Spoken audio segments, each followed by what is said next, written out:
pernahkah terlintas di benak kalian sebuah hari di mana Indonesia tidak lagi sekadar mengantre sebagai pembeli di pasar senjata global, melainkan duduk satu meja sebagai perancang dan pemilik sah atas cetak biru, salah satu jet tempur paling mematikan di dunia? Hari itu tampaknya tidak lagi menjadi sekadar angan-angan. Di langit Secheon, sebuah elang besi baru telah lahir. Namanya KF-21 Boramae, sebuah mahakarya generasi 4,5 yang lahir dari ambisi besar dan perkawinan teknologi antara Korea Selatan melalui Korea Aerospace Industries, KAI, serta Indonesia lewat kepanjangan tangan PT Dirgantara Indonesia, PTDI. Perjalanannya memang tidak pernah mulus. Program ini berkali-kali dihantam badai skeptisisme, mulai dari penundaan komitmen anggaran, proses renegosiasi yang melelahkan di meja diplomasi, hingga insiden investigasi dugaan kebocoran data teknis oleh seorang insinyur Indonesia pada 2023-2024 yang sempat mengguncang kepercayaan bilateral, meski akhirnya diselesaikan tanpa penuntutan pada Mei 2025. Namun ketika banyak pihak meragukan kelanjutannya, proyek ini justru melesat menembus awan ketidakpastian. Indonesia secara resmi mengunci komitmen strategis untuk mengamankan 16 unit awal dengan penandatanganan perjanjian awal yang berlangsung saat kunjungan kenegaraan Presiden Prabowo Subianto ke Korea Selatan pada awal April 2026. Sekuat apa sebenarnya KF-21 Boramae jika kita sejajarkan dengan Dassault Rafale, jet tempur asal Prancis yang juga baru saja diakuisisi oleh tanah air? Dan mengapa proyek bersama ini dinilai jauh lebih sakral daripada sekadar transaksi senjata biasa, hingga disebut sebagai kunci kedaulatan Dirgantara Indonesia? Bagi Indonesia, keterlibatan dalam konsorsium ini adalah investasi jangka panjang yang sangat mahal. Di balik setiap rupiah yang dialokasikan, ada satu target besar yang sedang diincar, transfer teknologi. Porsi kontribusi finansial Indonesia memang telah mengalami penyesuaian signifikan dari 20% di awal program menjadi sekitar 7,5% dengan total kewajiban sekitar 600 miliar won atau setara USD 439 juta. Keputusan ini sekaligus berdampak pada penyesuaian ruang lingkup transfer teknologi yang akan diterima. Meski demikian, diplomasi pertahanan Indonesia mengambil langkah yang terukur dan rasional, menyesuaikan ritme pengeluaran terhadap kapasitas fiskal negara tanpa harus memutus tali kerjasama. Komitmen 16 unit ini menjadi pembuktian bahwa Indonesia tidak pernah main-main dalam urusan modernisasi pertahanan. Keseriusan Indonesia bahkan langsung diuji di medan yang sebenarnya. Para penerbang tempur terbaik dari TNI Angkatan Udara tidak hanya duduk manis menerima laporan. Mereka dikirim langsung ke Pangkalan Udara Secheon, Korea Selatan untuk memegang kendali kokpit dan menerbangkan prototipe KF-21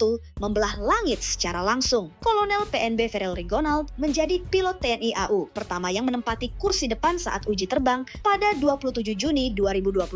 Didampingi pilot uji KAI, Koh Wiseok, di kursi belakang. Disusul kemudian oleh Kolonel PNB Muhammad Sugiyanto dengan panggilan tempur Mammoth pada 30 September 2025. Kehadiran pilot-pilot kita di udara adalah bukti empiris bahwa Indonesia terlibat secara organik dalam mengevaluasi performa kendali, karakteristik aerodinamis, hingga keandalan sistem avionik pesawat ini. Ketika unit-unit ini menyentuh landasan pacu tanah air kelak, kesiapan operasional para penerbang kita sudah berada di titik tertinggi. Siluet KF-21 akan langsung mengingatkan kita pada jet tempur generasi kelima milik Amerika Serikat, F-22 Raptor dan F-35 Lightning II.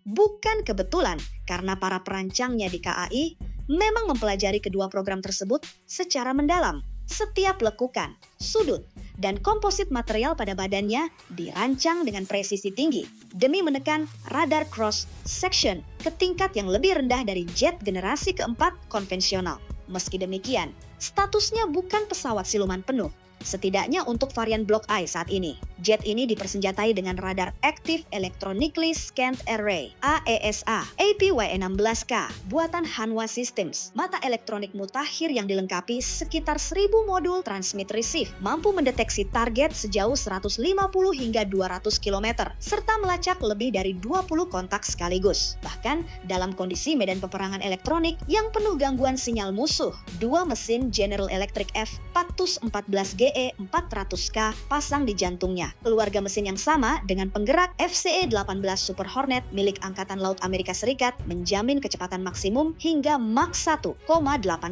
Ekosistem senjatanya tidak kalah mematikan. Rudal udara ke udara jarak pendek Iris-T asal Jerman dan rudal jarak jauh Meteor dari MBDA Eropa yang terkenal dengan kemampuan no escape zone-nya yang sangat luas, di mana sekali target terkunci, peluang lolos menjadi sangat kecil. Jika disandingkan dengan F-16 Viper Block 70, KF-21 langsung unggul berkat konfigurasi dua mesinnya yang memberikan redundansi keamanan tinggi. Radius tempur KF-21 mencapai sekitar 1000 km, angka yang sangat krusial bagi geografis Indonesia yang didominasi lautan luas, memberikan kemampuan patroli jangka panjang untuk wilayah sensitif seperti Laut Natuna Utara. Adapun jangkauan feri atau transit tanpa muatan tempur penuh mencapai 2.900 km, menjadikannya sangat fleksibel untuk perpindahan antar pangkalan di seluruh kepulauan Nusantara. Sementara itu, jika dihadapkan dengan Dassault Rafale, jet asal Prancis itu memang merupakan platform yang sudah sangat matang dan teruji di berbagai palagan pertempuran dunia dengan kapasitas angkut senjata yang luar biasa. Namun, baik Rafale maupun F-16 memiliki satu batas alamiah yang sama. Desain dasar arsitektur mereka sudah mencapai titik optimal. Keduanya tidak akan pernah bisa berevolusi menjadi pesawat siluman. Tidak kalah penting, integrasi KF-21 ke dalam jajaran skuadron TNI AU akan menciptakan lompatan besar dalam hal standarisasi taktis. Selama ini, Indonesia mengoperasikan armada yang sangat heterogen dari berbagai blok barat dan timur, yang sering menimbulkan tantangan dalam menyatukan sistem komunikasi data link saat latihan gabungan. Dengan hadirnya KF-21 yang arsitektur kuncinya ikut kita kembangkan bersama, PT DI memiliki peluang untuk menyuntikkan sistem komunikasi dan enkripsi lokal sesuai kebutuhan nasional, sehingga koordinasi taktis di udara tidak lagi sepenuhnya bergantung pada ekosistem buatan negara lain. Dampak ekonomi dan industri dari proyek ini diproyeksikan mengalir ke berbagai sektor manufaktur domestik dalam jangka panjang. Keterlibatan para insinyur Indonesia di fasilitas pengembangan tidak hanya membawa pulang ilmu merakit pesawat, melainkan juga kemampuan metalurgi tingkat tinggi, penguasaan material komposit ringan berdaya tahan ekstrem, serta pengembangan perangkat lunak avionik. Keahlian-keahlian ini kelak bisa menjadi modal berharga untuk merevitalisasi industri dirgantara sipil maupun militer nasional secara mandiri, menciptakan ekosistem rantai pasok lokal yang menyerap tenaga kerja ahli dalam negeri. Pada akhirnya, keputusan Indonesia untuk tetap mengawal proyek KF-21 Boramae di tengah diversifikasi alutsista lainnya adalah langkah politik pertahanan yang sangat cerdas. Sejarah kelam masa lalu telah memberikan pelajaran berharga tentang betapa rapuhnya pertahanan sebuah negara ketika embargo militer dijatuhkan oleh negara produsen melalui penguasaan teknologi yang perlahan diserap oleh PT Dirgantara Indonesia. Dalam porsi yang telah disesuaikan dengan kapasitas kontribusi nasional, kita sedang menanam benih kemandirian industri dirgantara nasional. 16 unit awal ini bukan sekadar angka di atas kertas kontrak, melainkan fondasi awal dari sebuah lompatan teknologi yang akan memastikan bahwa kepakan sayap penjaga langit Nusantara akan tetap tegak, berdaulat, dan disegani di kawasan dunia.